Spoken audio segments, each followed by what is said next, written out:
Hello everyone, this is Archana and I welcome you all on the inclusive zone channel. आज की video में हम बात करेंगे कैरेक्टरिस्टिक्स ऑफ गुड हाइपोथेसिस की। एंड प्रीवियस वीडियोस में concept of hypothesis and sources of hypothesis already हम discuss कर चुके हैं।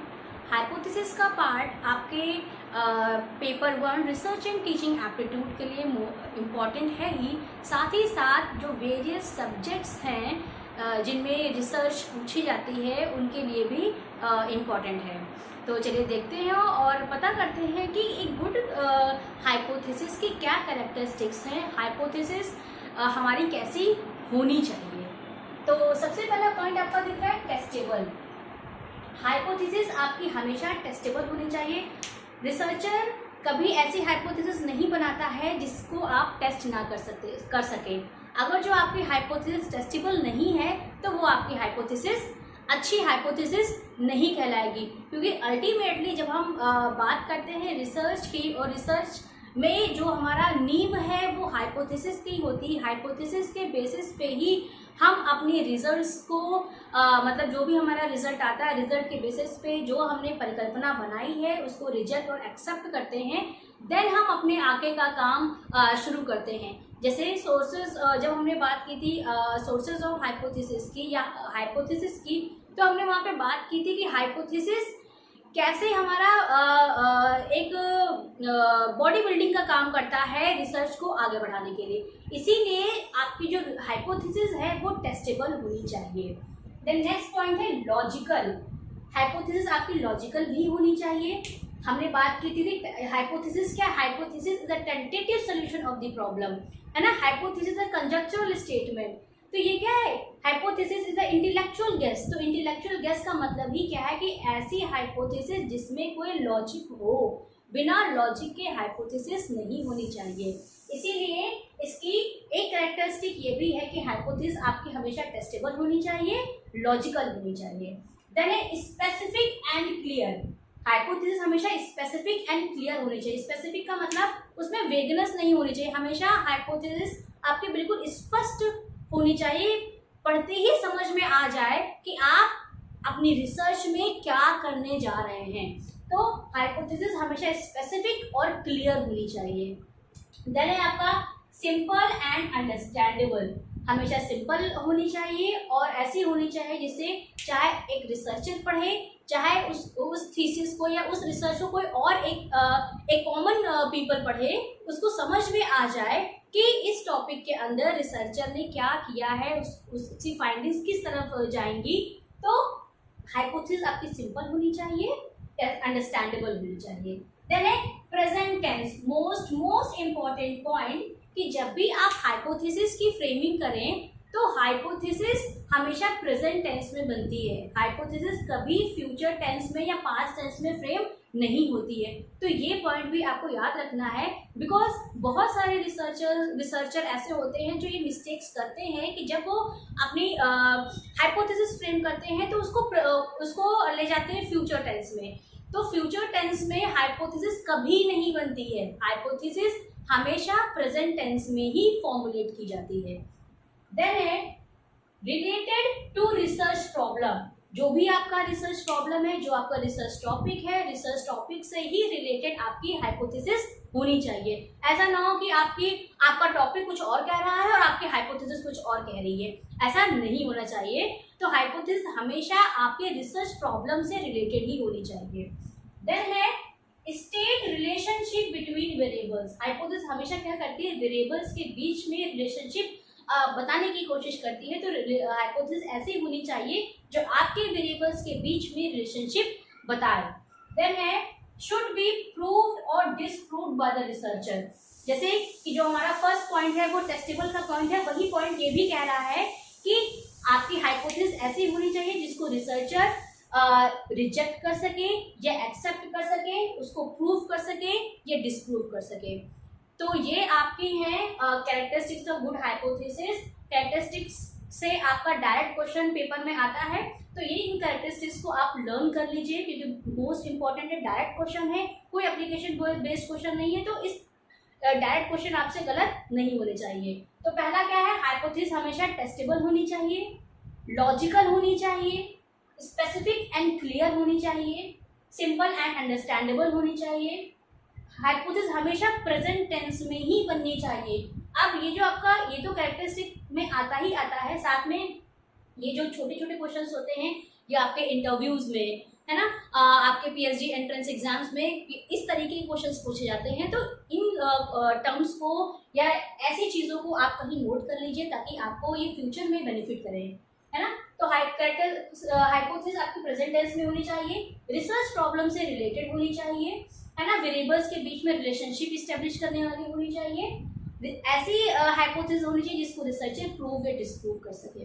तो आई होप आपको कैरेक्टरिस्टिक ऑफ गुड हाइपोथेसिस समझ में आया होगा। Now we will talk about types of hypothesis. तो आपके सिलेबस में बेसिकली 3 टाइप्स दी हुई हैं, directional hypothesis, non directional hypothesis and null hypothesis. तो एक एक करके हम समझेंगे कि डायरेक्शनल हाइपोथेसिस क्या होती है, नॉन डायरेक्शनल हाइपोथेसिस क्या है और नल हाइपोथेसिस क्या है। तो सबसे पहले हम बात करते हैं डायरेक्शनल हाइपोथेसिस की। जैसा कि आपको नाम से ही समझ में आ रहा है, डायरेक्शनल यानी कि जो आपकी हाइपोथेसिस होगी वो आपको एक डायरेक्शन बताएगी। अब डायरेक्शन आपका पॉजिटिव भी हो सकता है और नेगेटिव भी हो सकता है। डायरेक्शन विल बी पॉजिटिव और नेगेटिव। तो जो हाइपोथेसिस है वो पॉजिटिव डायरेक्शन भी आपको बता सकती है और नेगेटिव डायरेक्शन भी बता सकती है। तो जैसे कि आपको बोर्ड पे दिख रहा होगा, predicts the direction of the relationship between independent and dependent variable।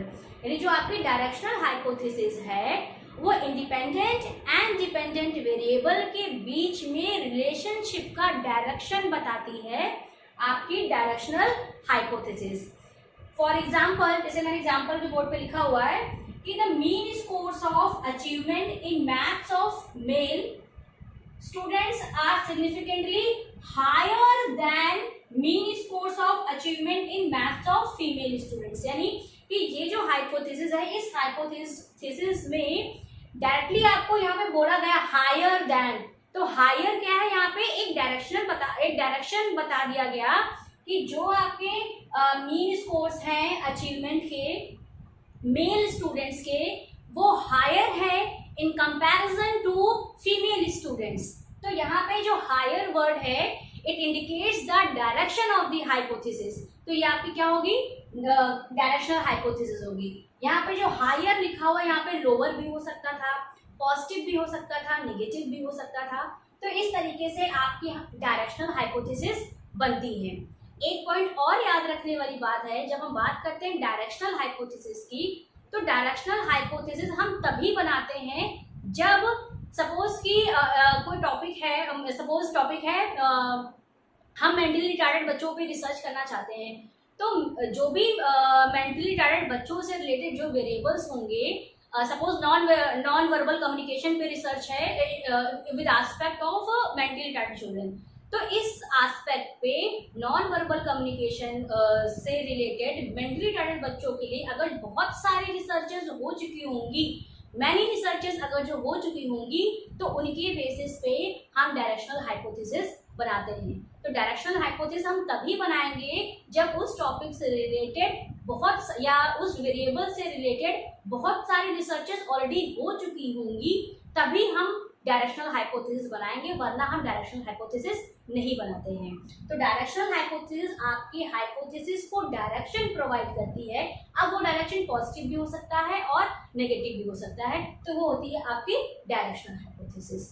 अब हम बात करते हैं नॉन डायरेक्शनल हाइपोथेसिस की। तो नॉन डायरेक्शनल हाइपोथेसिस भी आपका इंडिपेंडेंट और डिपेंडेंट वेरिएबल के बीच में रिलेशनशिप प्रिडिक्ट करता है, यानी रिलेशनशिप का डायरेक्शन बताता है, लेकिन वो जो रिलेशनशिप का डायरेक्शन होता है वो स्पेसिफिक नहीं होता है।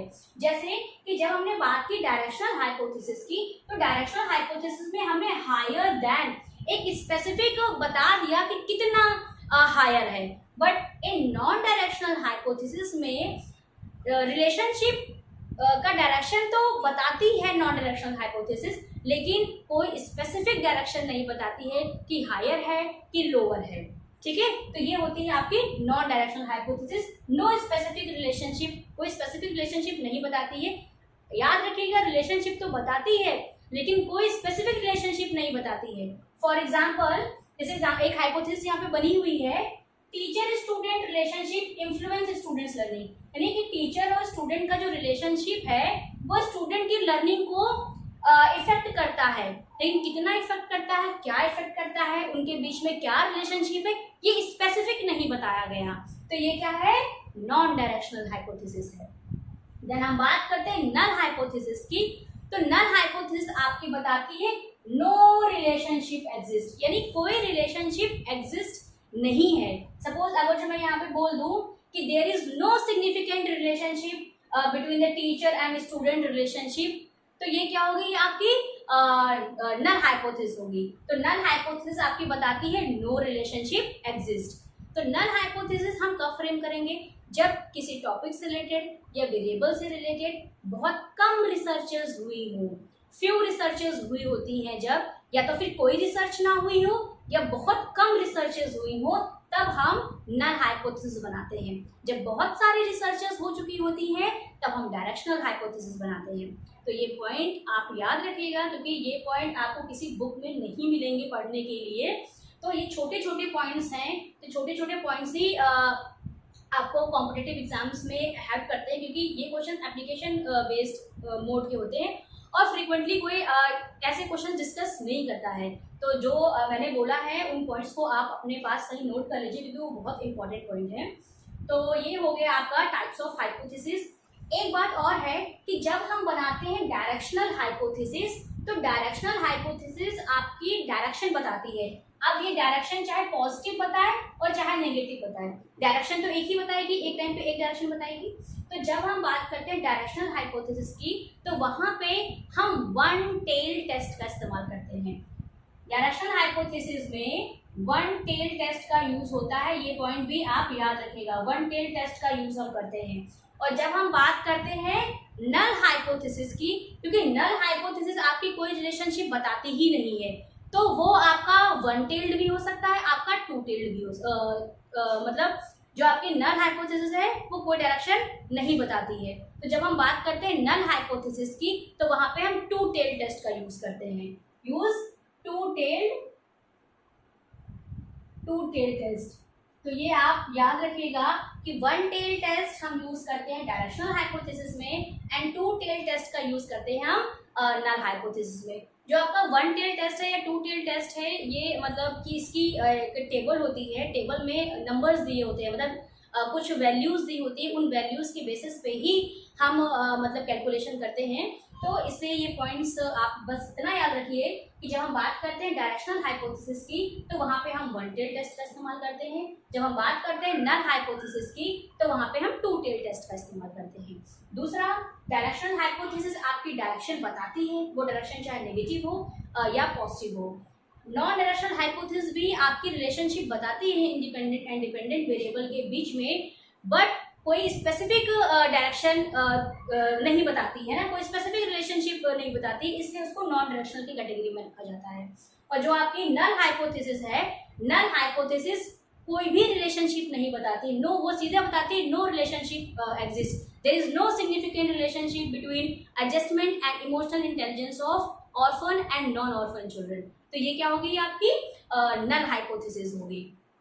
तो ये कुछ पॉइंट्स हैं, आप याद रखिए, और ऐसे ही मैं छोटे छोटे पॉइंट्स आपको बताती रहूँगी। थैंक यू एंड मिलते हैं नेक्स्ट वीडियो में नेक्स्ट टॉपिक के साथ। नेक्स्ट टॉपिक में मैं आपको स्टेप्स ऑफ हाइपोथेसिस फॉर्मुलेशन बताऊंगी एंड फॉर्मुलेशन ऑफ हाइपोथेसिस बताऊंगी।